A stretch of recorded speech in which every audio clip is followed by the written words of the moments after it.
جو مجاز ہے وہ اپنی دنیا کا حقیقت ہے، مجاز نہیں ہوتا، اصل میں تو محبت ہوتی ہے، انسان سے ہو تبھی محبت ہے، محبت حقیقت ہے،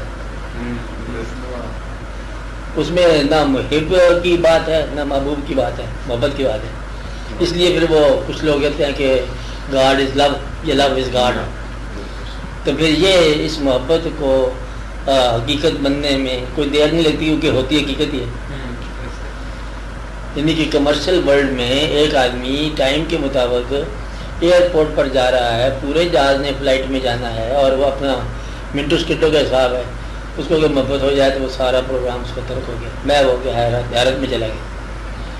مقصد ہے کہ آج کل کا انسان جو ہے نا یہ بات سمجھ نہیں سکتا کہ اتنی میکینیکل ورلڈ میں ایک غیر میکینیکل واقعہ کیسے ہو جاتا ہے، اور دل جو اس کا ریگولر چلنے والا ہے یکلخت بمپ کیسے کر جاتا ہے۔ یہ جو دل کے اندر کسی انسان کے دل کے اندر کسی اور انسان کی جو محبت کا داخل ہونا ہے یہ بذات خود حقیقت ہے، ورنہ انسان تو انسان کو نقصان پہنچاتا ہے۔ تو اثار کرنے والی چیز جو ہے نا یہ محبت ہے اور یہ حقیقت کی طرف جاتی ہے۔ مطلب اگر کوئی آدمی شکایت کرے تو اللہ کی طرف سے یہ ہوتا ہے کہ دل بھی ہمارا، دل بری بھی ہماری اور دل بر بھی ہمارے، تو درمیان میں کیا ہے؟ تو پھر یہاں سے آ کے مجاز پہ اور حقیقت میں چل جاتے ہیں،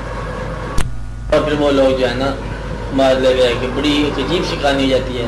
موم پہلے ہو چکے ہوتے ہیں، مل کے روتے ہیں، بچھڑ کے روتے ہیں، پھر جب وہ حقیقت بنانے والے کے پاس جاتے ہیں، یہ کیا بنایا کھیل، کہ بنانے والے کی بارگاہ میں جب وہ بے باک ہو جاتا ہے نا، اس کا مرشد کو نہیں ہوتا، اس کا آپ ہی مرشد ہوتا ہے۔ بات سمجھائی؟